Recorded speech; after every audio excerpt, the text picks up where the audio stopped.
हमारे आज के दूसरे सेशन का उन्वान है मादरी ज़बान और कौमी तालीमी पॉलिसी 2020। हमारे पैनलिस्ट में हैं जनाब professor doctor Jaseem Ahmed, professor Azra Abidi साहिबा और प्रोफेसर सैयद मुबीन ज़हरा साहिबा, और इस प्रोग्राम की नज़ामत करेंगे डॉक्टर शाहिद हबीब फलाही। प्रोफेसर अज़रा आबिदी एक मुमताज़ समाजियात दाँ हैं। इस वक्त जामिया मिल्लिया इस्लामिया नई दिल्ली के शोबे समाजियात में प्रोफेसर और सदर शोबा की हैसियत से खिदमत अंजाम दे रही हैं। इन्होंने समाजियात में डॉक्टरेट PhD की डिग्री लखनऊ यूनिवर्सिटी से हासिल की है। मोहतरमा 7 किताबों की मुसन्निफ़ा हैं। NCERT की 3 किताबों का तर्जुमा कर चुकी हैं। कुछ काबिल ज़िक्र किताबों में समाजियात का तारुफ, हिंदुस्तान में समाजियात, समाजी नज़रिए, सिन्फ़ और समाज के नाम लिए जा सकते हैं। इनके कई मज़ामीन हिंदुस्तान और बैरून हिंद के रिसालों के में शाये हो चुके हैं। मोहतरमा मुतअद्दिद कौमी और बैनुल अक़वामी कॉन्फ्रेंसों में लेक्चर्स भी पेश कर चुकी हैं। हमारे दूसरे पैनलिस्ट हैं प्रोफेसर जसीम अहमद साहब। प्रोफेसर जसीम अहमद इस वक्त APDUMT में एजाज़ी डायरेक्टर के ओहदे पर फायज़ हैं। तालीम, तहक़ीक़, तरीक़ेकार और असातिज़े तालीम पर 25 किताबें लिख चुके हैं। 250 से ज़ायद मुज़ाकरात और 100 से ज़ायद वर्कशॉप में शिरकत कर चुके हैं। इसके अलावा तालीमी कौंसिल के मेंबर भी रह चुके हैं। हमारी तीसरी पैनलिस्ट हैं डॉक्टर सैयद मुबीन ज़हरा। अभी वो आई नहीं है, लेकिन आएंगी तो हमें ज्वाइन कर लेंगी। मैडम मशहूर तारीख़ दाँ, मुसन्निफ़ा और कॉलम निगार हैं। फ़िलहाल दिल्ली यूनिवर्सिटी में एसोसिएट प्रोफेसर की हैसियत से अपने फ़राइज़ अंजाम दे रही हैं। इस पैनल की इस मुज़ाकरे की नज़ामत करेंगे डॉक्टर शाहिद हबीब फलाही। आप अफसाना नवीस, कॉलम निगार, इंटरप्रेटर और के तौर पर अपनी शिनाख्त मुस्तकम कर रहे हैं। आपसे इल्तिजा है कि बाकायदा प्रोग्राम की कार्रवाई को शुरू करें और मेहमानों का मुख्तसर तारुफ के साथ।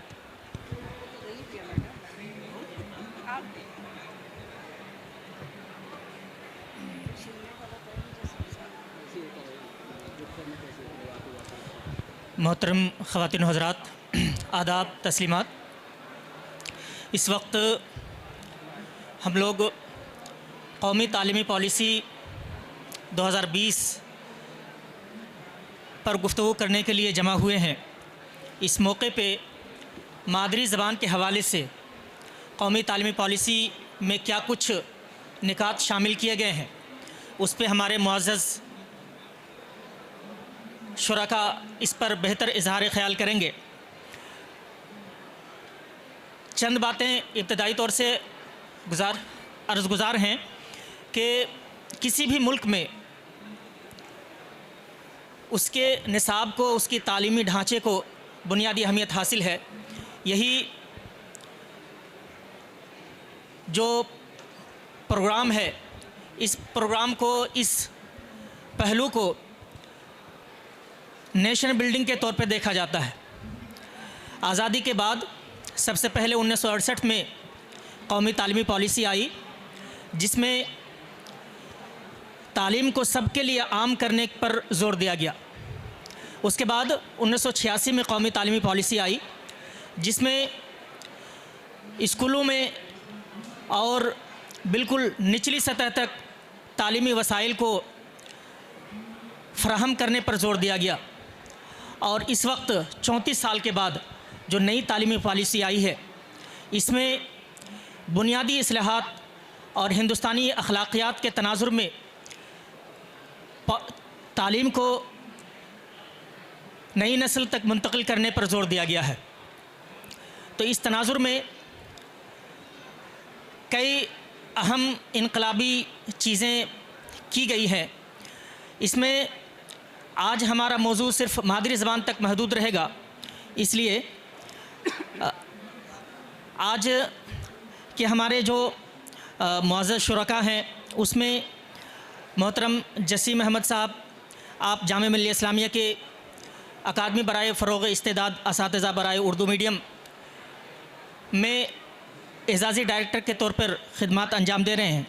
सर ने बहुत अहम किताब डाइवर्सिफाइड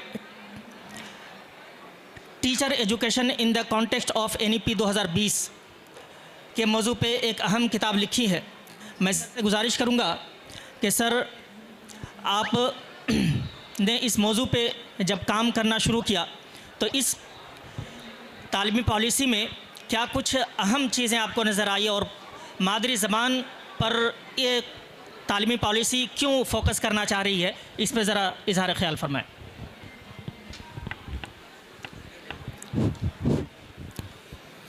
बहुत बहुत शुक्रिया आप सब लोगों का, ख़ुसूसी तौर पे NCPL के डायरेक्टर प्रोफेसर शम्स इकबाल साहब का, जिन्होंने ये मौका दिया कि NEP के ऊपर, ख़ुसूसी तौर पे NEP 2020 में मादरी ज़बान पे जो अहम फोकस रखा गया है उस पर गुफ्तगू करने का मौका दिया, यहाँ अपनी राय रखने की कोशिश की। देखिए, मादरी ज़बान पर फोकस NEP 2020 में ख़ास तौर पे दिया गया है, लेकिन अगर जैसा कि आपने भी जिक्र किया कि पहली तालीमी पॉलिसी 1968 में आई, जिसको हम लोग कोठारी कमीशन के नाम से भी जानते हैं, और कोठारी कमीशन ने भी ये कहा था कि मादरी ज़बान में तालीम बच्चों को दी जानी चाहिए, इसलिए कि मादरी ज़बान में बच्चों के लिए बात करना, गुफ्तगू करना, सुनना, सोचना और फ़हम पैदा होना सब आसान हो जाता है। उसके बाद जब दूसरी पॉलिसी आई 1986 में, उस वक्त भी 1968 की पॉलिसी को रीअफर्म किया गया और मजबूती बख्शने की कोशिश की गई, उसको अमली जामा पहनाने की कोशिश की गई, और ख़ास तौर पे NEP 2020 में उसमें मज़ीद मुस्तहकम बनाने के लिए एक लचक के साथ, फ्लेक्सिबिलिटी के साथ उसको नफाज पर काम करने के लिए कहा गया। और इसलिए NEP के जब आप नेशनल एजुकेशन पॉलिसी को पढ़ेंगे आप तो उसका जो चैप्टर 4 है, जिसका मुकम्मल फोकस स्कूली तालीम के ऊपर है, चैप्टर का नाम ही है curriculum and pedagogy for schools, उसके पारा नंबर 4.11 में लिखा हुआ है, बाज़ाब्ते पॉलिसी ने लिखा है कि 5वीं क्लास तक तो यकीनी तौर पे, अगर मुमकिन हो तो 5वीं क्लास तक यकीनी तौर पे मादरी ज़बान में तालीम दी जानी चाहिए, और अगर मुमकिन हो तो 8वीं तक भी हो, और मुमकिन हो तो उसके आगे भी।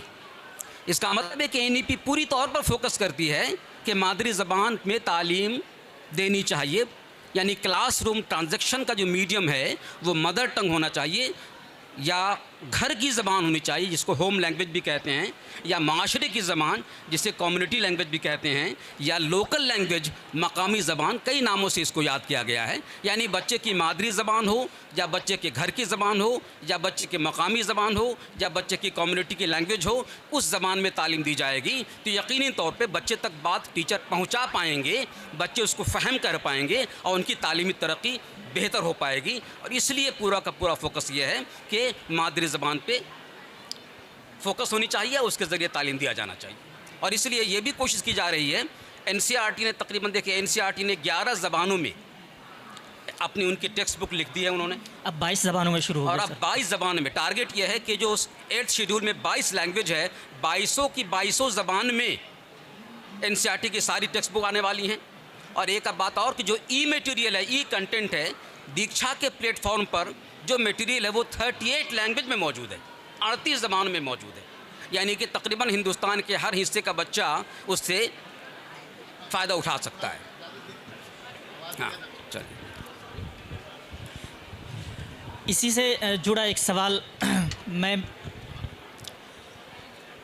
NEP 2020 में मादरी ज़बान का जो तस्वुर पेश किया गया है, तो क्या मादरी ज़बान हिंदुस्तान जैसे तकसीरी मुल्क में, तकसीरी नौइयत के हामिल मुल्क में क्या मुमकिन है कि तमाम बच्चों को हम मादरी ज़बान के मुताबिक मादरी ज़बान में तालीम देने का हम जो प्लानिंग कर रहे हैं, इस पे हम कामयाब हो सकते हैं? कहाँ तक सरकार और सरकारी जो मशीनरी हैं, जो वसाइल हैं हमारे यहाँ, जो बुनियादी इंफ्रास्ट्रक्चर है, उसको लेके हम ज़्यादा दूर ना जाके अपनी ज़बान के हवाले से अगर बात करें उर्दू में, तो उर्दू में जो NCPL कोशिश कर रही है या फिर NCERT की कोशिश कर रही है, इन कोशिशों पर सर ने एक ज़िक्र किया, तो इसको थोड़ा सा आप ब्रॉड वे में थोड़ा क्लियरफाई करें। जी जी, बहुत बहुत शुक्रिया। सबसे पहले मैं शुक्रिया अदा करना चाहूँगी शम्स साहब का कि जिन्होंने ये हमें मौका दिया। आपका भी शुक्रिया और जसीम साहब का भी और डॉक्टर मुबीन साहिबा का भी। तो थैंक यू सो मच। और ये एक अच्छा प्लेटफॉर्म है जहाँ इस तरह की गुफ्तगू होनी चाहिए। और जहाँ तक कौमी पॉलिसी 2020 का सवाल है, अगर आप उसको देखें ना तो उसमें आपको बखूबी इस बात का अंदाज़ा होगा कि मादरी ज़बान के ज़रिए तदरीस के इस की ज़रूरत को बहुत अच्छे तरीक़े से इसमें पेश किया गया है। और जैसा कि जसीम साहब ने अभी बताया कि उसमें कई अहम नुकात हैं। उसमें एक अहम जो नुक्ता है वो ये है कि मादरी ज़बान को कम अज़ कम 5वीं तक और उसके बाद 8वीं का भी ज़िक्र आया है कि 8वीं जमात तक मादरी ज़बान में ही बच्चों को तालीम दे देनी चाहिए। जाहिर सी बात है, मादरी ज़बान फ़ितरी ज़बान है। बच्चों को आसानी से कॉन्सेप्ट्स क्लियर कराए जा सकते हैं। और यही नहीं कि वो सिर्फ़ अपने किसी मज़मून से वाकिफ़ हों या किसी इल्म से उनकी वाबस्तगी होती है, बल्कि ये भी देखा गया है और माहिरीन इल्म और माहिरीन नफ्सियात इस बात पर इत्तेफ़ाक़ी राय रखते हैं कि मादरी ज़बान में जो इल्म होता है वो इल्म इंसान की शख्सियत की नशोनुमा में भी बहुत अहम रोल अदा करता है। और बच्चा जिस तरह से बड़ा होता है उसकी सलाहियतों में इजाफ़ा होता है और उसके अंदर इल्म व फ़हम के साथ साथ तनक़ीदी फ़िक्र, तनक़ीदी सोच ये भी बढ़ती है। और NEP 2020 जो हमारा है इसमें इस बात को बहुत ज़ोर से इस पर बात की गई है। और मुझे लगता है कि मादरी ज़बान में आज तालीम देने की ज़रूरत है। लेकिन मसला यहाँ पर हल नहीं हो जाता है कि हमने मादरी ज़बान में बच्चों को तालीम दे दी। और जैसा कि आपने उर्दू का भी ज़िक्र किया कि उर्दू ज़बान में ज़ाहिर सी बात है कि NCPUL की अपनी कोशिशें हैं और उन कोशिशों में NCPUL काफ़ी हद तक कामयाब भी नज़र आता है। लेकिन मुझे लगता है कि ज़बान तब तक जो है अपने वजूद को और अपनी बका को आगे लेकर के चलती है जब उसे रोज़गार से जोड़ा जाए, उसे समाज में वो हैसियत दी जाए जिसकी वो हक़दार है। और मुझे लगता है मादरी ज़बान में सिर्फ़ तालीम देना हमारा मकसद नहीं होना चाहिए, बल्कि हमें ये देखना चाहिए कि मादरी ज़बान हासिल के ज़रिए इल्म हासिल करने के बाद हमारे तलबा जो हैं उनका मुस्तक़बिल क्या है। और इस सिलसिले में अगर आप कौमी तालीमी पॉलिसी के डॉक्यूमेंट को पढ़ेंगे तो उसमें बड़ी अच्छी एक बात कही गई है जो मुझे बेहद पसंद आई कि उसमें मसावात की बात की गई है। और ख़ास तौर पर मादरी ज़बान की ज़रूरत उन तबके के लोगों को और उन बच्चों को है जो हाशिए पर हैं और जिनकी फ़र्स्ट जनरेशन लर्नर की हैसियत से वो स्कूल में आते हैं। तो उनको फ़रोग़ देने की ज़रूरत है, उनको ज़बान को रोज़गार से जोड़ने की ज़रूरत है और सिनफ़ी मसावात को फ़रोग़ करने की ज़रूरत है। इलाक़ाई जो हमारे यहाँ तनव्वु है, क्योंकि हिंदुस्तान एक ऐसा लिसानी तनव्वु वाला मुल्क है और वहाँ पर हर ज़बान को जो है हम इसमें रख करके देख सकते हैं। तो क्या खूब होगा कि अगर हम मादरी ज़बान के ज़रिए इल्म दें। और एक ख़ूबसूरत जुमला मैं यहाँ पर कहना चाहूँगी कि इल्म जब अपनी ज़बान में बोलता है तो उसकी बात ही कुछ और होती है। मैम, सैयद मुबीन ज़हरा मैम, आपका इस्तकबाल है। बहुत शुक्रिया। बात हो रही थी NEP 2020 में जो मादरी ज़बान में तालीम देने की बात की गई है, कम अज़ कम इब्तदाई सतह यानी 5वीं क्लास तक और थोड़ा सा आगे बढ़ा के 8वीं क्लास तक भी इसको किया जाए। तो 5वीं और 8वीं तक की ही का तस्वुर क्यों पेश किया गया है? क्या आगे चल के हम उर्दू में या जिन ज़बानों में हम पढ़ रहे हैं आगे आला तालीम उसमें मुमकिन नहीं है? NEP में इब्तदाई और सानवी तक ही की बात क्यों की गई है? आप तारीख़ के उस्ताद हैं, तो मैं जानना चाहूँगा कि इस हवाले से। देखिए फ़लाई साहब, सबसे पहले तो बहुत बहुत शुक्रिया NCPUL ने मुझे यहाँ बुलाया। प्रोफेसर इकबाल साहब, सुलेमान साहब हैं, माय को पैनलिस्ट, बोथ ऑफ यू, आप दोनों भी एजुकेशन से रिलेटेड हैं, एकेडमिक से रिलेटेड हैं। तो सबसे पहले तो हमें ये समझना है कि ज़बान जो है एकेडमिक में उसको हम यूज़ कर रहे हैं। हम एकेडमिक्स की जो आपका सवाल है वो ये है, लेकिन उससे पहले हमको ये भी समझना है, क्योंकि मैं एक तारीख़दा हूँ, हिस्टोरियन हूँ, तो I always go in history. मैं हमेशा हिस्ट्री में जाना चाहती हूँ, तारीख़ देखना चाहती हूँ। तो हम देखते हैं कि अगर हम थोड़ा सा इसको फ़िलासफ़िकली बात करें तो सबसे पहला जो मदरसा होता है बच्चे का, वो माँ की गोद होती है।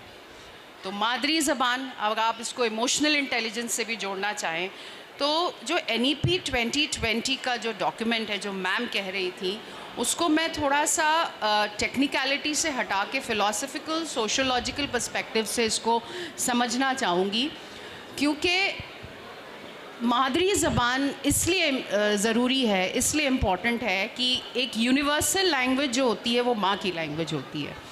और ये सिर्फ उर्दू के तसव्वुर में नहीं, अगर आप देखें तो एक रिसर्च है जहाँ ये माना जाता है कि जो ट्राइबल बच्चे हैं, जिनकी बेसिक मदर टंग को बेसिक एजुकेशन में नहीं यूज़ किया जाता है, तो वो कहीं ना कहीं हेल्पलेस फील करते हैं और वो एजुकेशन से दूर जाते हैं।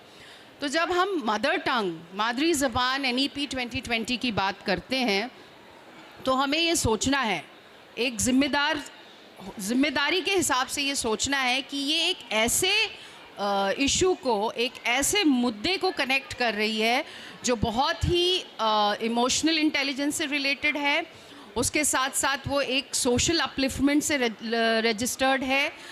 आप देखिए कि माँ की जो ज़बान होती है वो बच्चा बहुत जल्दी समझ में आता है उसको।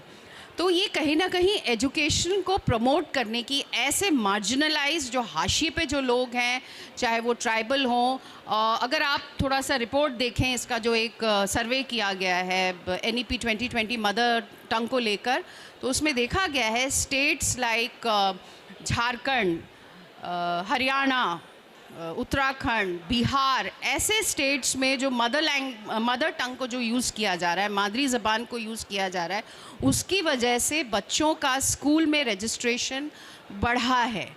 क्योंकि देखिए फलाई साहब, मैं यहाँ पे ना, क्योंकि समझदार मजमा है, हम सब पढ़े लिखे लोग हैं, वर्ल्ड बुक फेयर है, तो ऑब्वियसली पढ़ने लिखने वाले लोग यहाँ आए हैं जो पढ़ सकते हैं। लेकिन एजुकेशन पॉलिसी तब इम्पॉर्टेंट होती है, क्योंकि मैं हमेशा कोई भी पॉलिसी होती है उसका एक सोशल रेलेवेंस ज़रूर देखना चाहती हूँ। और क्योंकि दिल्ली यूनिवर्सिटी में मैं इतने सालों से पढ़ा रही हूँ, तो मैं हमेशा कहती हूँ, मेरे स्टूडेंट्स भी यहाँ आए हैं, मैं हमेशा ये कहती हूँ कि यूनिवर्सिटी का जो क्लासरूम होता है वो एक मिनी इंडिया होता है। ये तो हायर एजुकेशन की बात है, लेकिन आप सोचिए कि वो जो एक प्रोसेस है उस बच्चे का प्राइमरी एजुकेशन से लेके हायर एजुकेशन तक ट्रैवल करने में, उसको कई दिक्कतें, हर बच्चा पब्लिक स्कूल तो नहीं जा सकता।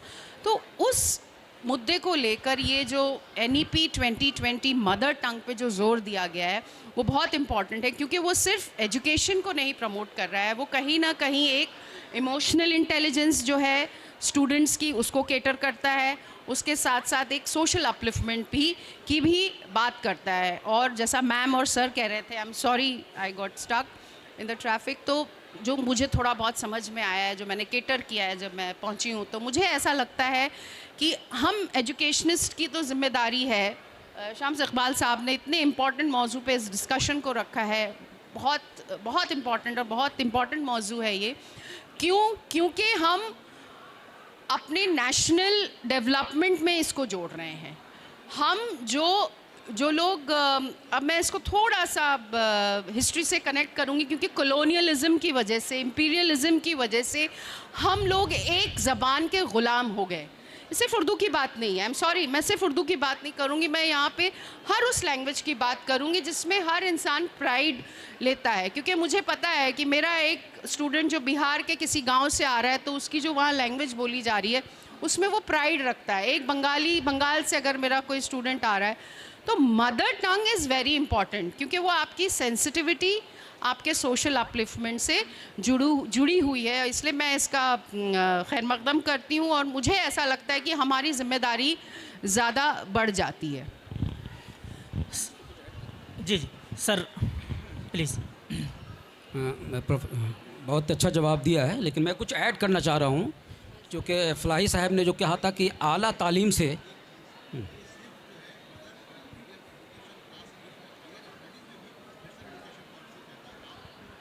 हाँ हाँ हाँ यही मैंने शुरू में ही कहा था कि चैप्टर 4.11 में ये खुद कह रहा है ना, 5वीं क्लास, ये जुमला है, at least up to class 5 if possible to class 8 and beyond, ये वर्ड यूज़ है बियॉन्ड, यानी कि आपको क़ैद नहीं है कि प्राइमरी लेवल तक या मिडिल लेवल तक ही आप मादरी ज़बान में तालीम दें। मुकम्मल तालीम, मुकम्मल हायर एजुकेशन, मुकम्मल आला तालीम भी मादरी ज़बान में दी जा सकती है। लेकिन तालीम हम क्यों हासिल करते हैं, बच्चों को हम तालीम क्यों देते हैं? सिर्फ़ उसको एक अच्छा इंसान बनाना आज के दौर के मकासद में नहीं है। ये पुराने मकासद थे कि वह तालीम के ज़रिए एक अच्छा इंसान बनाना, एक अच्छा शहरी बनाना है। आज भी एक मकसद है तालीम का, लेकिन रोज़गार से जोड़ना भी ज़रूरी है, एम्प्लॉयबिलिटी भी ज़रूरी है। तो इसका मतलब है कि तालीम उस ज़मान में हो और उस किस्म की हो, उन महारतों का फ़रोग़ हो जिससे बच्चा जो है आगे चल के आला तालीम हासिल करने के बाद या तालीम के मराहिल को ख़त्म करने के बाद, चाहे जिस मरहले पे बाहर निकले, वो बरसरे रोज़गार हो सके। इसके लिए ज़रूरी है कि वो उस ज़बान में भी तालीम ले और उस ज़बान को भी सीखे जिस ज़बान में ज़्यादा से ज़्यादा मौक़े मौजूद हैं ग्लोबल लेवल पे और नेशनल लेवल पे। और इसलिए NEP 2020 और हमारी जो गवर्नमेंट है, मेरे ख़्याल में शुरू से ही NEP के आने से पहले एक आंदोलन था और एक आवाज़ उठी थी कि लोकल टू ग्लोबल, एक कैंपेन चला कि हमारी जो तहज़ीब है और हमारे जो एजुकेशन है और हमारी जो तरबियत बच्चों की हो वो ऐसी हो जो उनकी शख्सियत को लोकल से ग्लोबल तक ले जाए। यानी कि वो हिंदुस्तान की मिट्टी से तो जुड़े ही जुड़े, लेकिन बैनुल-अक़वामी सतह पे, आलमी सतह पे भी वो जुड़ सके। यानी कि total integration of the personality of the child, बच्चे की शख्सियत की मुकम्मल मरबूतियत पैदा हो पूरे आलम के साथ। इसका मतलब है कि आलमी लेवल पे जो ज़बान बहुत मशहूर है और इस्तेमाल में है, जैसा कि मैडम ने बताया कि उसको रोज़गार से जोड़ना पड़ेगा, तो ऐसा लगता है आज की तारीख़ में कि अंग्रेज़ी वो ज़बान है। इसलिए 1968 में ही कोठारी कमीशन में 3 लैंग्वेज फार्मूला दिया था हिंदुस्तान को, जो आज भी नाफिज़ है। NEP ने भी उसको नाफिज़ किया, मजबूत करने की कोशिश की। 3 ज़बानें हर बच्चों को पढ़नी है, एक उसकी मादरी ज़बान हो, एक उसकी लोकल लैंग्वेजेस हो, है ना, मादरी ज़बान या लोकल लैंग्वेज, नेशनल लैंग्वेज जो हिंदी की शक्ल में हो, या हिंदुस्तान की दूसरी ज़बान हो जो नॉन हिंदी स्पीकिंग हैं, और एक ज़बान ऐसी हो जो बैनुल-अक़वामी हो, फ़ॉरेन लैंग्वेज हो सकती है जिसमें अंग्रेज़ी हो सकती है। इसलिए आम तौर पे नॉर्थ इंडिया में जो बच्चे पढ़ते हैं उनकी मादरी ज़बान हिंदी होती है, हिंदी के अलावा उर्दू पढ़ते हैं दूसरी ज़बान की शक्ल में, और एक अंग्रेज़ी पढ़ते हैं। पर्पस ये है कि स्कूली तालीम मादरी ज़बान में तो हासिल कर ले, लेकिन आपको ये भी अंदाज़ा होगा कि आम तौर पे पेरेंट्स जो वालिदैन हैं वो, अब बच्चे भी कभी कभी डरते हैं कि अभी अगर हमने हिंदी में पढ़ ली, उर्दू में तालीम हासिल कर ली, 10वीं 12वीं कर लिया, जब यूनिवर्सिटी में जाएंगे, कॉलेज में जाएंगे, वहाँ तो लोग अंग्रेज़ी में पढ़ाते हैं, तो कैसे समझेंगे। इसलिए मैं इस प्लेटफॉर्म की मदद से ये मैसेज देना चाहता हूँ तमाम उन उर्दू ज़बान वालों को कि हम अपने बच्चों की तालीम और तरबियत मादरी ज़बान उर्दू में ज़रूर करें, लेकिन उनकी अंग्रेज़ी को भी बेहतर बनाने की पूरी कोशिश करें, तभी हम उस बच्चे के मुस्तक़बिल को बेहतर बना सकते हैं। बिल्कुल, है ना। मादरी ज़बान स्कूली तालीम में और उसके फ़हम को, उसकी थिंकिंग को, उसकी सोच को, उसकी फ़िक्र को, होता क्या है, तालीम क्या है, तालीम दरअसल इंसान को सोचने का शऊर देता है। नहीं, बिल्कुल, thinking is the most important tool for development, और ये तालीम के ज़रिए होगा। अब मादरी ज़बान में रिसर्च कहती है कि बच्चे मादरी ज़बान में सोचते हैं, हम ख्वाब अपने मादरी ज़बान में देखते हैं, फ्राइड की पूरी थ्योरी है। इसलिए मादरी ज़बान में तालीम जब होगी, लोकल लैंग्वेज में तालीम होगी, तो बच्चे ज़्यादा अच्छे से सीखेंगे, समझेंगे, सोचेंगे, उनके अंदर क्रिएटिविटी, इख्तरायत पैदा होगी, और फिर आगे चल के उनको उस ज़बान में तालीम दी जाए जिसमें वो ज़्यादा बेहतर कर सके, ज़्यादा अच्छा मौका मिल सके, चाहे वो मादरी ज़बान हो, चाहे वो दूसरी कोई ज़बान हो। बहुत शुक्रिया सर। मैम, इसी से जुड़ा एक सवाल मैं जानना चाहूँगा। एक नारा दिया गया था, थिंक ग्लोबली एक्ट लोकली। इसको देख रहा हूँ कि कई हवाले से NEP 2020 में शामिल करने की कोशिश की गई है। सकाफ़ती अक़दार, सकाफ़ती शनाख्त को लेकर के जो NEP में बात की गई है, तो एक बच्चे के जहन में बचपन में जो बातें डाली जाएंगी इल्म अदब और सकाफ़त के हवाले से, वो किस तरीके से उनके पूरे कैरियर को आगे चल के डिज़ाइन करेगी, इसके हवाले से जो NEP में बातें की गई हैं उसे आप। जी जी, मैं अपनी बात को थोड़ा जसीम साहब की बात से आगे ले जाना चाहूँगी कि जसीम साहब ने बहुत अच्छी एक बात रखी कि मादरी ज़बान में बच्चों को जो ये तालीम दी जाती है, ज़ाहिर सी बात है उनकी शख्सियत की नशो नुमा और उनके मुस्तक़बिल को संवारने के लिए एक बहुत अहम टूल होती है, और उनके अंदर थिंकिंग और पर्टिकुलरली क्रिटिकल थिंकिंग, क्योंकि मेरा सोशल साइंसेस से ताल्लुक़ है, तो हम क्रिटिकल थिंकिंग को प्रमोट करते हैं और इसके ज़रिए से मुआशरे में काफ़ी कुछ किया जा सकता है, बहुत सारी चीज़ें हैं। अब अगर हम देखें कि हिंदुस्तान में ज़बान के हवाले से, क्योंकि ज़बान हमेशा से पॉलिटिक्स का शिकार रही है, ये हमेशा हमें याद रखना चाहिए, चाहे वो कॉलोनियल पीरियड रहा हो या उसके बाद का दौर रहा हो। अब इस कौमी तालीमी पॉलिसी में पहली बार मसावात की बात की जा रही है, पहली बार मादरी ज़बान के ज़रिए इल्म की बात की जा रही है, ये बहुत अच्छी चीज़ है। लेकिन अगर आप ये देखें तो मादरी ज़बान जो है वो घरों में भी तो ख़त्म हो रही है। वालिदैन भी अपने बच्चों को जो है वो अंग्रेज़ी की जो है वो पोइट्री राइम्स सिखाना ज़्यादा पसंद करते हैं। काउंटिंग भी अगर वो बच्चे को करवाते हैं तो कहते हैं 1 2 3 4 कहो, ना कि 1 2 3 4 कहो। तो कहीं ना कहीं मुझे लगता है पेरेंट्स की भी, वालिदैन की भी ये ज़िम्मेदारी है कि वो मादरी ज़बान में तालीम की जब वो बात कर रहे हैं तो वो स्कूल या टीचर के हवाले से नहीं होनी चाहिए, बल्कि मादरी ज़बान का आगाज़ घर से होना है।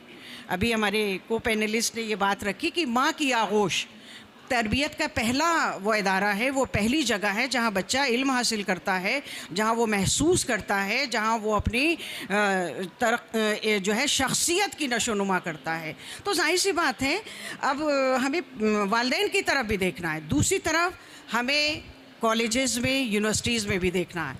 मैं अपनी यूनिवर्सिटी का आपको हवाला दूं कि आज से तकरीबन 4-5 साल पहले डिपार्टमेंट ऑफ सोशियोलॉजी में 3 मीडियम में हम ग्रेजुएशन के बच्चों को पढ़ाया करते थे।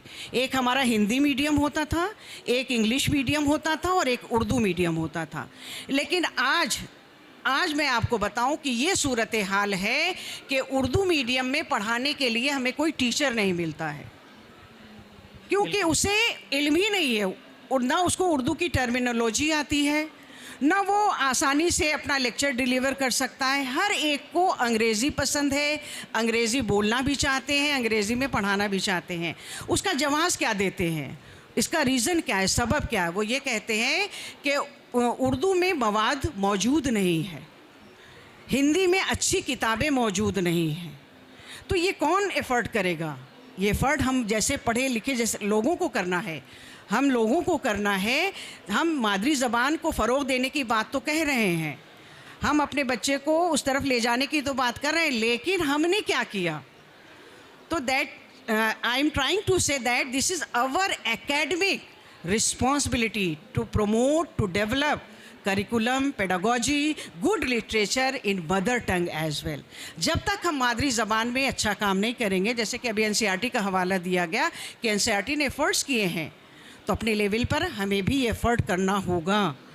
और ये एफ़र्ट जो है, जाहिर सी बात है, इसका नतीजा फ़ौरी तौर पर तो नहीं आएगा, लेकिन कुछ सालों के बाद आप देखेंगे कि मादरी ज़बान में इल्म हासिल करने के बाद बच्चे में जो एक तरह का इन्फीरियॉरिटी कॉम्प्लेक्स हो जाया करता था कि उसे अंग्रेज़ी अच्छी बोलनी नहीं आती या सब्जेक्ट पर उसका उबूर नहीं है, वो पर्टिकुलर किसी मज़मून में बहुत अच्छा नहीं है, तो उसके पास अगर मटीरियल अच्छा होगा तो जाहिर सी बात है उसके इल्म में भी इजाफ़ा होगा और वो एक अच्छी तरह से उस अपने नॉलेज को शेयर कर पाएगा। अब इस सिलसिले में अगर आप देखें तो हायर एजुकेशन के लिए जसीम साहब भी वाकिफ़ हैं कि हमारी यूनिवर्सिटी में भी बहुत एफ़र्ट्स डाले जा रहे हैं कि स्वयं से कोर्सेज ऑप्ट करने की बात हो रही, ऑनलाइन ई लर्निंग का ज़माना गया है, डिजिटल प्लेटफॉर्म्स हैं हमारे पास एजुकेशन के लिए, और ये ज़्यादातर ये कोशिश की जा रही है कि हम जो है अच्छे कोर्सेज प्रिपेयर करें, मादरी ज़बान में करें, अपनी लैंग्वेज में करें।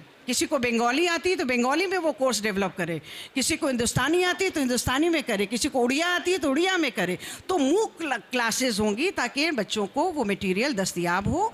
तो कहीं ना कहीं मादरी ज़बान के अगर सर्वाइवल का क्वेश्चंस है या उसकी क्वालिटी का सवाल है तो ये मुझे लगता है कि सिर्फ इसे घर तक महदूद रख करके या वालिदैन या फैमिली मेम्बर्स की रिस्पॉन्सिबिलिटी न कंसीडर करके इसे हायर लेवल पर ले जाने की ज़रूरत है। और इस सिलसिले में बहुत सारे आगे भी आए हैं और मुझे लगता है कि आने वाले दिनों में इस तरफ मज़ीद काम होगा। मैम, NEP 2020 की एक बड़ी खुसूसियत ये बताई गई है कि बच्चों के अंदर सिर्फ रटने की सलाहियत पैदा करने के बजाय उसके अंदर चीज़ों को समझने की सलाहियत हम डेवलप करना चाह रहे हैं, ताकि उसके अंदर तख्लीकी सलाहियतें ज़्यादा निखर कर सामने आए। किस तरीके से ये NEP इसका तस्वुर पेश कर रही है, इसी से मिलता जुलता सवाल आप इस पर ज़रा रोशनी डालें। देखिए, आपके सवाल का जवाब देने से पहले मैं कुछ 2-3 बातें कहूँगी जो सर ने कहा और मैम ने कहा। बहुत ज़रूरी है क्योंकि यहाँ स्टूडेंट्स भी हैं, यंगस्टर्स हैं। सबसे इम्पॉर्टेंट चीज़ ये है कि हम जिस ज़बान में सोचते हैं, जो ज़बान हमें विरासत में अपने माँ बाप से मिली है, उसमें हम एक प्राइड महसूस करें। मैं आपको अपना एग्ज़ाम्पल देती हूँ कि हम इंग्लिश मीडियम कॉन्वेंट से पढ़े, लेकिन हमारे यहाँ उस्ताद आते थे, हम उर्दू रोज़ पढ़ते थे। हमें हमारे पेरेंट्स ने ये they made it a point, my mother made it a point, उन्होंने ये कहा किया कि हम उर्दू पढ़ें। और आप देखिए कि मुझे उसका क्या फ़ायदा हुआ। जब हम JNU आए रिसर्च करने, जब हम MPhil PhD करने JNU आए मिडीवल इंडियन हिस्ट्री में, तो हमें वही पढ़ाई हमारी जो थी, जो हमने फ़ारसी उर्दू जो घर में पढ़ी थी, वो हमारे काम आई। और जितने ओरिजिनल सोर्सेज थे हिस्ट्री के उस ज़माने के, वो हमने ट्रांसलेट उसकी बेस पे, उसके हेल्प की वजह से किया। मैंने ये कहानी इसलिए सुनाई कि NEP इस चीज़ का शॉर्टकट है। जब हम मदर टंग में पढ़ेंगे ऑलरेडी, तो हम इक्विप्ड रहेंगे कि हम जो हैं आगे मदर टंग के ज़रिए काम करें। मैडम ने स्वयं की बात की, ऑनलाइन की बात की। इट्स अ ग्लोबल वर्ल्ड है ना, अब तो हर चीज़ ग्लोबल है और सब आपकी कनेक्टिविटी सबसे हो रही है। तो लेकिन इसको रोज़गार से जोड़ना बहुत ज़रूरी है, ये बहुत इम्पॉर्टेंट है। इसके लिए हमें वक्त ब वक्त ये जानना पड़ेगा कि इसका क्या इम्पैक्ट हो रहा है, और ये हो रहा है at the government level also. NGOs भी कर रहे हैं, कंसर्न जो सोसाइटीज़ हैं वो भी कर रहे हैं। लेकिन मैं थोड़ा सा इसको एक इमोशनल फ़िलासफ़िकल टच दूंगी, जो मैंने पहले भी कहा कि सबसे पहले आपको प्राइड महसूस करना है। मैं आपको बताऊं, मेरी मदर जो है वो कभी स्कूल नहीं गई, लेकिन वो फ़ारसी उर्दू की बहुत बड़ी स्कॉलर थी, self red self taught scholar थी। उसके लिए उनको कोई स्कूल नहीं जाना पड़ा। और मुझे आज भी याद है वो बिठा के पढ़ती थी और ट्रांसलेशन पढ़ती थी किसी टेक्स्ट का। कोई भी टेक्स्ट होती थी उसका ट्रांसलेशन पढ़ती थी, तो वो मेरे जहन में आज भी इट्स ऑल अलाइव। तो घर से तो शुरुआत करनी पड़ेगी। आप सरकार को चाहे कितना भी कह लीजिए, सरकार पॉलिसी बना सकती है, लेकिन इम्प्लीमेंटेशन हम ही लोग कर सकते हैं, घर से ही होगा। बिल्कुल। और उसके साथ साथ एजुकेटर्स। तो ये बहुत ज़रूरी है कि मैंने जैसे पहले भी कहा और मैं ये फिर कहूँगी कि जो मार्जिनलाइज्ड सेक्शन है, जो हाशिए पे जो तबका है, उसके लिए मादरी ज़बान में एजुकेशन इज़ इम्पॉर्टेंट। जो बच्चा दिल्ली पब्लिक स्कूल में जा रहा है या किसी पब्लिक, उसके लिए मादरी ज़बान एक एसेट हो सकती है। Oh I am learning this language, या एक फैड हो सकता है। लेकिन जो एक हाशिए पे बच्चा है, उसको एक मेन स्ट्रीम में पहुंचने के लिए ये एक इजी और अप्रोचेबल रास्ता बन सकता है, अगर एजुकेशन उसको उसकी ज़बान में दिया जाए। लेकिन इसका एक दूसरा रुख भी है। चूँकि मैं अपनी बात बहुत फ्रैंकली रखती हूँ और एजुकेशन में हूँ इतने सालों से, तो मैं ये बात रखना चाहूँगी कि आज भी हम जो है सेल्फ़ लर्निंग को नहीं प्रमोट करते। जैसा मैम ने कहा कि अगर हमारा बच्चा उर्दू में बोलना चाहता है या मादरी ज़बान में बोलना चाहता है, तो हम उसको प्रमोट नहीं करते। बिल्कुल नहीं। आपका बच्चा चाहे कोई भी एजुकेशन ले रहा हो, वो इंजीनियर बन रहा हो, डॉक्टर बन रहा हो, लेकिन अगर उसका ज़बान से लेकर इंटरेस्ट नहीं है, उसको आप प्रमोट करिए, उसके साथ बैठिए, उसके साथ डिस्कस करिए। क्योंकि देखिए, ये बहुत सिंपल चीज़ है, अगर आप समझ सकें मैं क्या कहना चाह रही हूँ, कि ये हमारी विरासत है। हमने क्या लिया अपने बुज़ुर्गों से, हमारी जो ज़बान थी, हमारा जो कल्चर था, क्योंकि ये एक पूरा कल्चर से रिलेटेड ये एक सरमाया है। अगर हम वो अपनी नेक्स्ट जनरेशन को नहीं दे पा रहे हैं, और ये जो एक कॉन्फ्लिक्ट है ना कि आप अंग्रेज़ी एजुकेशन ले रहे हैं तो मादरी ज़बान, ये कॉन्फ्लिक्ट मत करिए। Make it very simple. आप अपने बच्चों को खुद इंट्रोड्यूस करवाइए अपनी मदर टंग से, लिटरेचर पढ़िए, ट्रांसलेशन पढ़िए, बैठिए, उनको इंट्रोड्यूस करिए किताबों से।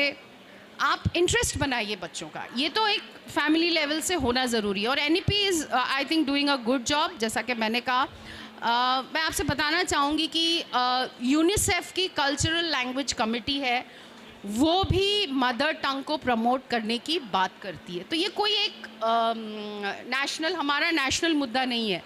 Eight international level, UNICEF level पे भी हम इस चीज़ को प्रमोट करते हैं, ग्लोबल लेवल पे। मैं आपको बताती हूँ, जब मैं साउथ कोरिया एक डेलीगेशन लेके गई थी, it was all women delegation, और एक बुद्धिस्ट मॉनेस्ट्री में मैं रुकी हूँ 4 दिन। वो अपनी ज़बान में बात कर रहे थे, उनके साथ एक इंटरप्रेटर था। तो मैंने बाद में उनसे पूछा, जो उनकी हेड एबट थी, मंक थी, लेडी मंक थी, कि डू यू, मतलब आपको अंग्रेज़ी आती है? उनको अंग्रेज़ी आती थी, लेकिन उन्होंने इंटरप्रेटर रखा बिकॉज वो अपनी ज़बान प्रमोट करना चाहते थे, उसके साथ अपना कल्चर प्रमोट करना चाहते थे। कुछ लफ्ज़ होते हैं जो हर लैंग्वेज के साथ होते हैं, और वो वर्ड्स उस लैंग्वेज का कल्चर, ट्रेडिशन प्रमोट करते हैं। ज़बान का प्रमोशन नहीं है, वो उसकी हिस्ट्री का प्रमोशन है, उसके कल्चर का प्रमोशन है। तहज़ीब, उर्दू की अगर बात की जाए तो उर्दू तो एक तहज़ीब का पूरा एक it's a pot full of एक तहज़ीब है। मेरे स्टूडेंट्स हैं, वो अक्सर कहते हैं, शम्स इकबाल साहब ने जो एक बहुत अच्छा सिस्टम शुरू किया है, और अक्सर जब वो लफ्ज़ नहीं आता है तो मैं उनको फ़ोन करती हूँ, मैं कहती हूँ आज का लफ्ज़ नहीं आया उर्दू का, आपको पता है मैं किसकी बात कर रही हूँ। Every day you share one Urdu word. मैंने अपने स्टूडेंट्स से कहा है कि आप रोज़ जाइए, आप एक लफ्ज़ उर्दू का सीखेंगे रोज़।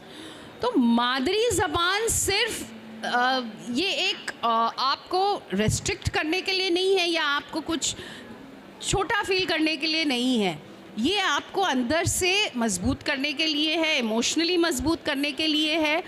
और इसको एजुकेशन से तो आप जोड़िए, लेकिन इसको एक अपने अंदर की एक लिटरेरी प्यास से भी जोड़िए। आप इसको समझिए, आप इसको पढ़िए। पॉलिसी बन गई है, लेकिन घरों में भी आप इसको प्रमोट करिए। आप बैठिए, आपकी अगर लिटरेरी फैमिली है तो आपके किसी घर पे किसी ने कोई आपकी मादरी ज़बान में किताब लिखी है, उसको आप डिस्कस करिए। फेमिनिन लिटरेचर की अगर आप बात करें तो एक ऐसा तबका है उर्दू लिटरेचर का जो कभी स्कूल नहीं गया, वो औरतें कभी स्कूल, लेकिन उन्होंने किताबें लिखी, उन्होंने नॉवेल लिखी। आप वो डिस्कस करिए बच्चों के साथ, क्योंकि वो लिटरेचर जो है वो उस समय का, उस टाइम का, उस कल्चर का, उस इमोशन का, उस सोशियोलॉजी का पूरा आईना है। आप अगर वो पढ़ेंगे बच्चों के साथ बैठ के डिस्कस करेंगे, तो उनको कोई कोर्स नहीं करना है 13-14 सेंचुरी हिस्ट्री का या सोशियोलॉजी का, वो आपको एक टेक्स्ट से आप उनको समझा सकते हैं। सो ये एक कनेक्टिविटी का इशू है, और ये एक सोशल इशू है। बहुत शुक्रिया मैम। एक सवाल सर जानना चाहूँगा, मादरी ज़बान बमुकाबला कौमी ज़बान हमेशा बात होती रहती है, लेकिन मादरी ज़बान में आप तालीम दे रहे हैं और NEP में इस चीज़ को बेहतर अंदाज में एड्रेस किया गया है। ऐसे माहौल में कौमी इत्तेहाद और हिंदुस्तानी सकाफ़त, इन सारी चीज़ों पे NEP का क्या नुक्ता नज़र है, किस तरीके से देख रहे हैं? एक तो पहली बात तो ये कि मादरी ज़बान बमुकाबला कौमी ज़बान, ये सोचने की ज़रूरत भी नहीं, ज़रूरत ही नहीं एक सिरे से, बिल्कुल है ना, कि दोनों ज़बानों की अपनी अहमियत है। मादरी ज़बान की अपनी अहमियत है, जैसा हम लोग गुफ्तगू कर रहे हैं कि हर बच्चा, हर इंसान अपनी मादरी ज़बान में सोचता है, इसलिए मादरी ज़बान की तालीम होनी चाहिए और मादरी ज़बान के ज़रिए तालीम होनी चाहिए, ख़ास तौर पे शुरुआती मरहले में, स्कूल के शुरुआती मरहले में। बाकी आगे हो तो और अच्छी बात है, तो वो तो अपनी जगह है। बगैर अगर मादरी ज़बान को छोड़ देंगे तो बेहतर तालीम हो ही नहीं सकती है। माने कि बच्चे की मुकम्मल शख्सियत की जो नशोनुमा है वो पॉसिबल ही नहीं है अगर उसकी मादरी ज़बान को तर्क कर दिया जाए तो, है ना। जो मादरी ज़बान में जो बच्चे को आसानी होती है समझने में, फ़हम करने में और आगे बढ़ने में, क्रिटिकल थिंकिंग को लेकर के आगे बढ़ने में और अपना रिस्पॉन्सेस देने में, अपने जवाबी अमल को देने में, वो दूसरी ज़बान में मुश्किल का सामना करना पड़ता है।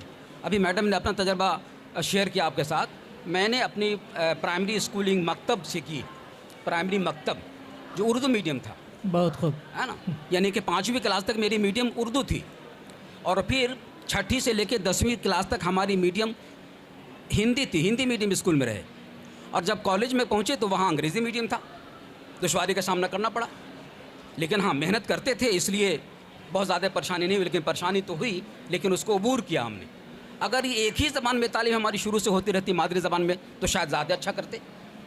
या अंग्रेज़ी हमको अगर प्राइमरी लेवल पे, स्कूल की सतह पे अगर अच्छा कर दिया जाता तो ज़्यादा बेहतर करते। तो बहरहाल जो सवाल अभी फ़िलहाल आपका ये है कि मादरी ज़बान बमुक़ाबले कौमी ज़बान, इसलिए NEP 2020 और साथ में पिछली पॉलिसी में भी जो 3 लैंग्वेज फार्मूला इसीलिए है। मादरी ज़बान हर बच्चे के नशोनुमा के लिए बहुत ज़रूरी है, लेकिन कोई भी इंडिविजुअल, कोई भी फ़र्द, उसकी इनफरादी हैसियत है, इंडिविजुअल कैपेसिटी है। हर बच्चा किसी न किसी माशरे का हिस्सा है, और हर बच्चा, हर शहरी हिंदुस्तान का एक शहरी है। इसलिए हर बच्चे को नेशनल लेवल पे एक यूनिफाइड पर्सनालिटी को प्रेजेंट करना है। अब तभी मुमकिन होगा जब नेशनल लैंग्वेज भी समझता हो, उसको इस्तेमाल करता हो, उसको पढ़ता हो और उसको लेके आगे बढ़ता हो। तो जहाँ मादरी ज़बान बच्चे के इनफरादियत को बढ़ाएगा, उसकी आइडेंटिटी को बढ़ाएगा, उसकी शनाख्त को आगे बढ़ाएगा, उसकी बुनियाद तैयार करेगा, ठीक उसी तरह कौमी ज़बान उसको वुसअत पैदा करेगा, उसको एक्सपेंड करेगा, यूनिफाइड करेगा, नेशनल यूनिटी पैदा करेगा, नेशनल इंटीग्रेशन पैदा करेगा, कौमी एकजहती पैदा करेगा, और पूरे मुल्क को एक धागे में बांध के रखेगा। ये तालीम का असल मकसद है। Despite a huge diversity in the country, we need to be united. तमाम तनव्वुर के बावजूद ज़रूरत यह है कि हम लोग यकजहती के साथ रहें, और इसके लिए ज़रूरी है कि जो हमारी मदर टंग है वो भी हम मजबूती के साथ पढ़ें और पढ़ाएँ, और नेशनल लैंग्वेज, नेशनल जो कौमी ज़बान है उसको भी मजबूती के साथ पढ़ें और पढ़ाएँ, दोनों को साथ लेके चलें। मतलब कोई झगड़ा ही नहीं है, कोई झगड़ा नहीं, हम दोनों ज़बानों को साथ लेकर चल सकते हैं। और हिंदुस्तान जैसे मुल्क में जहाँ पे कई ज़बानें बोली जाती हैं, वहाँ पे लिसानी तासुब की बात आनी ही नहीं चाहिए कि हम यही सीखेंगे। जैसे कई कंट्री का आप जिक्र कर रही थी मैम, कि वो अपनी ज़बान के अलावा किसी दूसरी ज़बान में बात ही नहीं करना चाह रही। यहाँ पे मैं इसी फ़लसफ़े की वजह से जो एजुकेशन है उसको रखा गया है कंकरेंट लिस्ट में हमारे आइन के अंदर। ज़बान को, तालीम को लेकर के और ज़बान के ज़रिए तालीम को लेकर के स्टेट को भी आज़ादी है और नेशन को भी आज़ादी की पॉलिसी बना सकता है। एक बार मैं जनाब अटल बिहारी वाजपेयी जी की तकरीर सुन रहा था। उन्होंने कहा कि मैं जब अमेरिका गया तो वहाँ पे जब मैं बताया कि हमारे यहाँ 100 से ज़्यादा ज़बानें बोली जा रही हैं, तो पूछा अमेरिका के लोगों ने कि भाई आप बातें कैसे करते हैं फिर एक दूसरे से। तो उन्होंने कहा कि मैंने बड़ा प्यारा जो जवाब मेरे जहन में आया वो मैं आपसे शेयर करता हूँ कि हम सारे हिंदुस्तानी भाई भाई हैं, और भाई की ज़बान समझने में हमें देर नहीं लगती है। तो ऐसे लिसानी तासुब का माहौल भी लोग बनाने की कोशिश करते हैं। ऐसे में सोशोलॉजी के पस मंज़र में क्या मादरी ज़बान और लिसानी तासुब दोनों में कॉन्ट्रडिक्शन है? हिंदुस्तान में हम दोनों को साथ लेके चल सकते हैं, या फिर हम किसी एक पे असरार छोड़ें? मादरी ज़बान दोनों ज़बानों की तालीम जैसे बात चल रही है। नहीं, इसमें ज़बान में कंट्रडिक्शन का सवाल ही पैदा नहीं होता है। मादरी ज़बान जो फितरी ज़बान है, जिसके ज़रिए से बच्चों की तरबियत की जाती है और उनकी शख्सियत की नशोनुमा की जाती है, तो ज़ाहिर सी बात है जब वो अपनी ज़बान में गुफ्तगू करेंगे तो उनके अंदर ये भी एक जज्बा पैदा होगा जो उनकी तरबियत के हवाले से होगा कि वो दूसरे की ज़बान को भी उसी तरह इज़्ज़त दें। और इसमें कंट्रडिक्शन की कहीं बात ही नहीं है। आप देखें हिंदुस्तान में किस तरह से लोग इत्तेहाद को कायम किए हुए हैं, और लिसानी कसरत के बावजूद हम एक दूसरे की ज़बान को एंजॉय करते हैं, समझते हैं, और ये सिलसिला मुझे लगता है आगे भी जारी रहेगा, और इसमें कोई एक मसला नहीं है।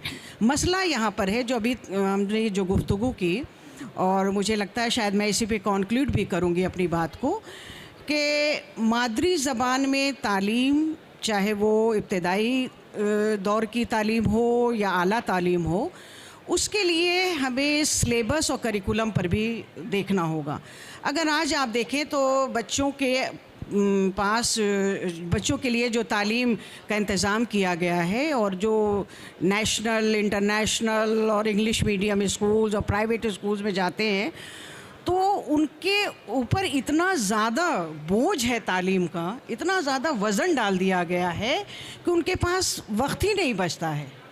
अब अगर उनके पास थोड़ा बहुत वक्त बचा है, तो आज का जो मॉडर्न कल्चर है उसमें पेरेंट्स जो हैं उनको मादरी ज़बान सिखाने की जगह क्या फ़रोग़ दे रहे हैं कि चलो आपको म्यूज़िक क्लब ज्वाइन करा दिया जाए, आपको स्विमिंग की क्लासेस करा दी जाएं।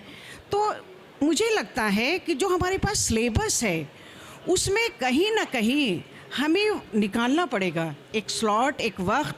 पेरेंट्स को निकालना पड़ेगा, टीचर्स को निकालना पड़ेगा, गवर्नमेंट के लेवल पर भी ये बात सोचने की है कि हम उन बच्चों को जिनकी उम्र कम है, जिनके कहीं उनके साथ जुल्म और ज़्यादती तो नहीं कर रहे हैं, क्योंकि वो ओवरबर्डन है। अब ओवरबर्डन जब बच्चे हो जाते हैं तो जाहिर सी बात है, बच्चों को देखें जब वो घर आते हैं सुबह के निकले हुए शाम में, तो उनके अंदर क्या रह जाता है कि वो उनसे पेरेंट्स बैठ करके गुफ्तगू करें। भाई हमारा दौर था, हम अपने ज़माने में तो याद करते कि हमारी दादी और नानियाँ जो हैं वो कहानी और किस्से सुनाया करते थे। अगर आज वही स्टोरी जो उर्दू ज़बान या आसान ज़बान में होती है, अगर मैं अपने बच्चों को सुनाने लगूँ तो एक सेंटेंस में कम से कम वो 4 बार पूछेंगे कि मम्मी बताइए इस लफ्ज़ के माने क्या होते हैं, क्योंकि वाक़फ़ियत ही नहीं है उनके पास वक्त ही नहीं है, उनके पास दूसरे ज़राए हैं इंजॉय करने के, लर्न करने के, समझने के, आगे बढ़ने के, और कहीं ना कहीं वो इसको जो है वो पीछे छोड़ते चले जा रहे हैं। तो मुझे ये लगता है कि आज के दौर में हमने एजुकेशन में बहुत ज़्यादा स्पेस अपनी बच्चों के लिए नहीं रखा है कि वो कुछ एंजॉय कर सकें। एक उनके पास एक सिलेबस है, एक करिकुलम है, और उन्हीं को उन्हें फॉलो करना है और उसी को वो फ़रोग़ दिया जाता है, चाहे वो स्कूल के लेवल पर हो, कम्युनिटी लेवल पर हो, या माज़रत के साथ कहूँगी घर के अंदर भी हो। तो यही एक कल्चर बना हुआ है।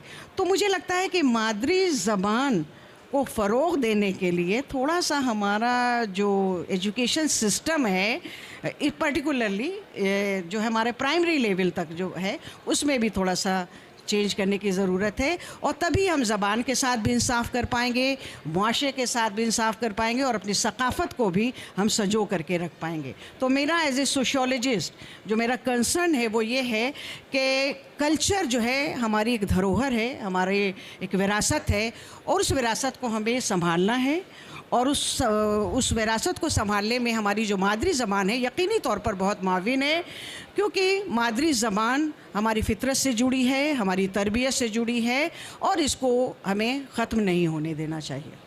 मैम, यूनेस्को की हर 2 साल 3 साल पर रिपोर्ट आती है कि इतनी ज़बानें मादूम हो गई हैं। तो ऐसे माहौल में जब NEP आया है यहाँ पे और इसमें मादरी ज़बान में तालीम देने की बात की जा रही है, तो हिंदुस्तान में एक 100 से ज़ायद ज़बानें बोली जा रही हैं। तो ऐसे माहौल में यूनेस्को के इस तरह के रिपोर्ट को किस तरह से रोकने में ये हमारा NEP कामयाब हो सकता है? देखिए, शुरुआत तो NEP 2020 ने कर ही दी है, जब मदर टंग और मादरी ज़बान को उस पर स्ट्रेस दिया जा रहा है एजुकेशन को। पहली शुरुआत तो ये की गई है। एक बहुत इंटरेस्टिंग स्टेटमेंट है, कहीं हमने पढ़ा था, अंग्रेज़ी की एक स्टेटमेंट कहीं पढ़ा था, कोई एक वो था कि कल तो बीत गया, येस्टरडे हैज़ गॉन, कल तो बीत गया है, अब हमारे पास आज है और आने वाला कल है। जब मैम ने कहा, मैं जब मैम ये कह रही थी तो मेरे जहन में ये एनेक्डोट एक स्टेटमेंट आया जो मैंने कहीं पढ़ा था। और आज और आने वाला कल किसका है? ये हमारी नेक्स्ट जनरेशन का है, ये हमारी जो अगली पीढ़ी आ रही है उनका है, जो मैम जिसकी बात कर रही थी। तो कोशिश तो हमें करनी है, सिर्फ जैसा कि मैंने कहा कि सिर्फ पॉलिसी पे डिपेंड नहीं करना है। पॉलिसी हमको एक्विप करती है, हमें एक इक्विपमेंट मिला है कि हम इसके थ्रू अपनी ये सोच कि मदर टंग को आगे बढ़ाया जाए, मादरी ज़बान को आगे बढ़ाया जाए, उसको एक्विप होके काम कर सकते हैं, है ना। जैसे आप बुलेट प्रूफ पहनते हैं, बुलेट से आप बचते हैं, है ना। लेकिन कहीं ना कहीं आपको खुद अपनी हेल्थ पे भी काम करना है कि आप तेज़ भागिए, आप एक्टिव रहिए, एक्सरसाइज करिए, ये तो आपको खुद काम करना है। तो ये माशरे को भी काम करना है। और एक और बात मैं यहाँ कहना चाहूँगी कि मादरी ज़बान जो है वो आपको ये साइंटिफिकली प्रूवन है कि आप सोचते हैं अपनी मादरी ज़बान में, तो अगर आप सोच अच्छे से रहे हैं, आप अगर साइंटिस्ट हैं, कितने बड़े बड़े साइंटिस्ट हैं, टर्की का एक इतना बड़ा साइंटिस्ट है, अभी उसको नोबेल प्राइज़ मिला है, उसका basic education, he was a migrant, उसका बेसिक एजुकेशन टर्किश लैंग्वेज में था, तो अगर हम ये सोच लें कि ये सोच मेरी ये समझ में नहीं आता है कि हम इसको क्यों प्रमोट करते हैं कि हम इन्फीरियर फील करें या हम किसी को कम फील करें। ये इसीलिए मैंने कहा तारीख़ में अगर आप जाइएगा तो आपको पता चलेगा कि ये कॉलोनियल पर्सपेक्टिव से आता है, ये जिसको हम उपनिवेशवाद साम्राज्यवाद कहते हैं, ये हमने वहाँ से लिया है। लेकिन उसके साथ साथ जो सर और मैम अभी कह रहे थे, मैं इसको भी बहुत ज़ोर दूंगी कि हमें किसी को कम नहीं समझना है, किसी के साथ कॉन्फ्लिक्ट में नहीं आना है। There is no conflict in language. आप कोशिश करिए, अगर आपको अपनी मादरी ज़बान पसंद है, आप उसमें प्राइड फील करते हैं, आप अपने पड़ोसी की भी मादरी ज़बान सीखिए, आप अपने दोस्त की भी मादरी ज़बान सीखने की कोशिश करिए। मैं आपको एक छोटा सा किस्सा सुनाती हूँ। कुछ साल पहले मेरी क्लास में एक नॉर्थ ईस्ट का बच्चा था, जोसेफ। मेरी सुबह 8:30 बजे की क्लास होती थी। मेरे स्टूडेंट्स यहाँ हैं, वो उसको थोड़ा सा पस मंज़र में देखें, इमेजिन करें, वो ज़्यादा अच्छे से इमेजिन करेंगे। उसको लैंग्वेज प्रॉब्लम था, वो बहुत ही इंटीरियर नॉर्थ ईस्ट से था, तो अंग्रेज़ी में भी उसको दिक्कत थी। जब वो मेरी क्लास में आता था, मैं मुग़ल इंडिया पढ़ाती थी, मैं उससे खालिस उर्दू में बात करती थी। आइए जोसेफ, बैठिए, तशरीफ़ रखिए, अब आज आप इतनी ताख़ीर से कैसे आए? तो वो बहुत खुश हो जाता था। And he learn so many Urdu words. Ma'am, what meaning of ताख़ीर? आई सेड यस, ताख़ीर का ये मतलब है तशरीफ़ रखिए, सिट डाउन। तो आपके पास खुद टूल्स हैं अपने प्रोफेशन में, अपने एवरीडे लाइफ में, जिसको आप यूज़ कर सकते हैं प्रमोशन के लिए, मदर टंग को प्रमोट करने के लिए। और सबसे बड़ी बात है, आप मोहब्बत करिए। अगर आप जोसेफ से मोहब्बत करते हैं तो आपको जोसेफ की ज़बान भी पसंद है। अगर जोसेफ मुझसे मोहब्बत करता है, मुझे मानता है, तो उसे मेरी ज़बान भी पसंद होगी। तो कहीं ना कहीं मैं ये कहना चाह रही हूँ कि हमें ह्यूमैनिटेरियन लेवल पे लैंग्वेज से कनेक्ट होना है, अपने को लिमिट नहीं करना है। तो अगर आपको शायरी पसंद है तो आप उर्दू सीखिए, आप जानिए।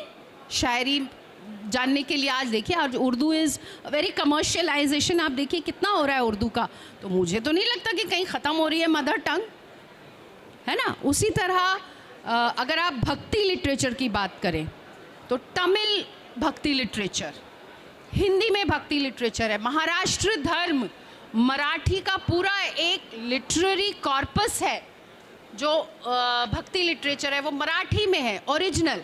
जहाँ एक आप मज़दूर औरत की कथा जान सकते हैं, जणाबाई की, जब वो लिखती है अपनी कहानी, पोइट्री लिखती है, मराठी में लिखती है वो। तो जब तक आपको मराठी नहीं आती है तो आप वहाँ की हिस्ट्री पे पहुँच ही नहीं पाएंगे। तो इसे एक ज़रिया, आप इसको समझिए कि ये आपके जहन को ब्रॉड करने के लिए, आपको आगे बढ़ाने के लिए, आपको समझने के लिए, आपके अंदर वो प्यास ज़रूरी है। लैंग्वेज को लेकर वो प्यास होना बहुत ज़रूरी है और अपने को रेस्ट्रिक्ट नहीं करना है। इक़रा, पढ़ो, that's it. Sir, concluding remarks के तौर पे आपसे जानना चाहूँगा, NEP 2020 और मादरी ज़बान, इस हवाले से बहैसियत सरकार, बहैसियत माशरा और बहैसियत एक शख्स के हमारी क्या ज़िम्मेदारी हैं, चैलेंज हमारे सामने क्या हैं, उनको हम कैसे ओवरकम कर सकते हैं? 2 मिनट में अपनी बात। दो चीज़ें हैं, एक तो मादरी ज़बान की अहमियत आपने बात की, और चैलेंजेस। देखिए, मादरी ज़बान की अहमियत की जब बात आती है तो ऑलरेडी बात बहुत सारी हो चुकी है, लेकिन एक बात पर मैं इस मौजू को ख़त्म करता हूँ कि लॉर्ड मैकॉले का नाम बहुत से लोगों ने सुना होगा, बहुत लोगों ने पढ़ा है। हिंदुस्तान आए, ब्रिटिश इंडिया के अंदर पूरे हिंदुस्तान का सफ़र किया उन्होंने, और 1834 में ब्रिटिश पार्लियामेंट में जाकर के अपना बयान दिया पार्लियामेंट के अंदर कि हिंदुस्तान एक ऐसा मुल्क है जिसके हर एक चप्पे चप्पे का मैंने सफ़र किया है, पूरे मुल्क का सफ़र किया, और मुझे वहाँ कोई एक भी आदमी गरीब नहीं मिला, एक भी चोर नहीं मिला, एक भी ऐसा इंसान नहीं मिला जो अनकल्चर्ड हो, नहीं मिला। महज़्ज़ब लोग हैं। इन पर अगर इनको ग़ुलाम बनाना है तो इनको उनकी अपनी ज़बान से अलग करना होगा और उन्हें अंग्रेज़ी सिखानी पड़ेगी। जब ये अंग्रेज़ी सीखेंगे तो अंग्रेज़ी के ज़रिए उनके जिस्म के अंदर जो खून होगा ये एहसास दिलाएगा कि बज़ाहिर तो रहेंगे हिंदुस्तानी, लेकिन अपने कल्चर के एतबार से वो ब्रिटिश हो जाएंगे। तो ज़बान से अलग करने का की जो साजिश थी लॉर्ड मैकॉले की साजिश थी। तो मैं ये कहना चाहता हूँ कि मादरी ज़बान जो है आपको आपके कल्चर से जोड़ती है। जो इंसान मादरी ज़बान से दूर हो जाता है या अपने कल्चर से वो दूर होता चला जाता है ना। अब महाभारत को अगर आप अंग्रेज़ी में पढ़िएगा तो मज़ा थोड़ी आएगा, पढ़ ही नहीं सकते आप सही से। कुरान को आप अंग्रेज़ी में पढ़िएगा, नहीं पढ़ सकते आप। अपने कल्चर से जोड़ता है मादरी ज़बान, इसलिए हमको अपने कल्चर को इस्टेब्लिश करके रखना है, सस्टेन करके रखना है, उसके साथ अपने आइडेंटिटी को बनाए रखना है। तो हर हिंदुस्तानी को अपनी मादरी ज़बान की भी तालीम लेनी चाहिए और मादरी ज़बान में तालीम देनी चाहिए जो NEP कहता है, और साथ साथ यकीनी तौर पे नेशनल लैंग्वेज का जो इम्पोर्टेंस है वो बरकरार है, जो कि नेशनल यूनिटी की बात करता है। अब चैलेंजेस जो बात की आपने, बहुत सारे चैलेंजेस हैं, है ना। चंद चैलेंजेस में सब एक चैलेंजेस, बहुत बड़ा चैलेंज है कि ज़बान के असातिज़ा की कमी है पूरे मुल्क के अंदर। ज़बान के असातिज़ा की कमी है, चाहे वो हिंदी की ज़बान हो, चाहे वो उर्दू हो, चाहे वो अंग्रेज़ी हो, चाहे वो गुजराती हो, चाहे वो मलयालम हो, कोई भी ज़बान हो। Lack of teachers at national level, और जो टीचर मौजूद हैं, मैं चूँकि सर्व शिक्षा अभियान में, समग्र शिक्षा अभियान में बहुत सारा काम कर चुका हूँ, बिहार और यूपी और कर्नाटका वगैरह विज़िट किया हूँ, मैंने देखा है जो टीचर एक तो अवेलेबल नहीं है, और जो अवेलेबल हैं उनके अंदर लैंग्वेज की एफिशिएंसी नहीं है। उर्दू के टीचर हैं, उर्दू में एफिशिएंट नहीं, हिंदी के टीचर हैं, हिंदी में एफिशिएंट नहीं है। तो वो टीचर का जो प्रिपरेशन का प्रोग्राम है, टीचर की जो तैयारी का प्रोग्राम है, जो टीचर एजुकेशन डिपार्टमेंट करता है, हमको NCT के ज़रिए वहाँ पर भी मेहनत करने की ज़रूरत है कि हम अच्छे क्वालिटी टीचर्स प्रोड्यूस करें। दूसरी बात, तीसरी बात कि कई जगह हमने देखा है, ज़ाती मुशाहिदा हमारा है, बच्चों ने कहा, जब मैं क्लासरूम ऑब्जर्वेशन में गया, बच्चों ने कहा कि तुम कौन कौन सी ज़बान पढ़ते हो, और जब पूछा कि ये ज़बान क्यों नहीं पढ़ते हो तुम, तो बोला ये ज़बान नहीं पढ़ते हैं इसलिए कि हमको दिया नहीं जाता है। मैं ज़बान का नाम नहीं रहा हूँ, है ना। अलॉटमेंट नहीं होता हमारा, जो ज़बान हम पढ़ना चाहते हैं वो ज़बान अलॉट नहीं कर रहे हैं हमारे टीचर स्कूल में। वो हमसे ज़बरदस्ती कहते हैं नहीं ये ज़बान पढ़ो। ये कुछ मसाइल हैं, उस पर गौर करने की ज़रूरत भी है, काम करने की ज़रूरत है। NEP 2020 कहता है हर बच्चे को उसकी दिलचस्पी के हिसाब से उसको उसकी ज़बान में पढ़ाया जाए। Whatever language they want to study, they must be given chance to study. And whatever medium of instruction they want to be taught, they must be taught in that language. ये सीधी सी बात है। ये चैलेंजेस है। दूसरा और challenges है कि मवाद की कमी है हमारे ज़बान के अंदर, उर्दू ज़बान हो चाहे वो दूसरे मटेरियल का, टीचिंग लर्निंग मटेरियल हो या टेक्स्ट बुक हो, रेफरेंस बुक्स हो, इसकी कमी है। हालांकि NCPL को मैं शुक्रिया अदा करूँगा, NCPL बहुत काम कर रही है, बहुत सारी किताबें शाये कर रही है। NCERT ने आपका बहुत सारा काम किया है और इस पर काम बहुत चल रहा है। हम टीचर्स को भी चाहिए कि जिन कोर्सेज़ को हम पढ़ाते हैं यूनिवर्सिटी लेवल पे या स्कूल लेवल पे, हम तमाम टीचर्स की जिम्मेदारी है कि जो हमारी मादरी ज़बान है, जो हमारी नेशनल लैंग्वेज है, हम अंग्रेज़ी में किताब सिर्फ ना लिखें, हम उर्दू में भी किताब लिखें और हिंदी में भी किताब लिखें, जिससे बच्चों तक पहुंच पाए। ये बात मैं अपने आप से भी कह रहा हूँ। मेरी ज़्यादातर किताबें अंग्रेज़ी में हैं, कुछ किताबें हिंदी में हैं, कुछ किताबें उर्दू में हैं। मैं प्लान कर रहा हूँ कि कुछ किताबें मैं उर्दू में भी लिखूँ। सारी किताबें लेके आइए। हाँ, सारी लिखें तो और अच्छी बात है ना। तो बहुत है ना, तो चैलेंजेस हैं, लेकिन कहाँ चैलेंजेस नहीं होते हैं। चैलेंजेस हर जगह होते हैं, बस उसको दूर करने की कोशिश करेंगे, मेहनत करेंगे। अगर बैठेंगे हम टेबल पर बैठेंगे, स्टेट और सेंटर, टीचर्स और एडमिनिस्ट्रेटर, तो सारे मसाइल का हल निकलता है। यकीनी तौर पर इस मसले का हल भी निकलेगा। हम ज़बान और ज़बान के ज़रिए तालीम को बेहतर बना सकते हैं यकीनी तौर पे। शुक्रिया बहुत। मैम आप कुछ ऐड करना चाहिए 1 मिनट में? बहुत सारी बातें तो प्रोफेसर जसीम ने कह दी। सिर्फ एक चीज़ शम्स साहब, मुझे लगता है कि इंफ्रास्ट्रक्चर को भी थोड़ा डेवलप करने की ज़रूरत है, और टीचर्स जो होंगे सिर्फ मादरी ज़बान तक महदूद न रहे, कम से कम 2 लिसानी टीचर्स का अपॉइंटमेंट किया जाए ताकि वो मादरी ज़बान में भी पढ़ाएं, और जो लोकल टू ग्लोबल का नारा है वो ग्लोबल कैसे अचीव करेंगे, वो जाहिर सी बात है जब एक दूसरी इंटरनेशनल लैंग्वेज उनके पास होगी और उसमें उनकी महारत होगी तो मुझे लगता है कि ये होगा। और तीसरी जो सबसे अहम चीज़ है कि कौमी तालीमी पॉलिसी को की प्रॉपर मॉनिटरिंग की भी ज़रूरत है, सिर्फ इम्प्लीमेंटेशन नहीं, बल्कि हमें ये देखना है कि इसका नतीजा क्या बरामद हुआ, क्या रिज़ल्ट्स आए, क्या इसमें खामियां रह गई, ताकि उनको पॉलिसी लेवल पर दोबारा इसको दूर किया जा सकता है। जी, टू बिगिन, जितने यंगस्टर्स हैं यहाँ, सर रोज़ NCPL पे एक वर्ड उर्दू का शेयर करते हैं।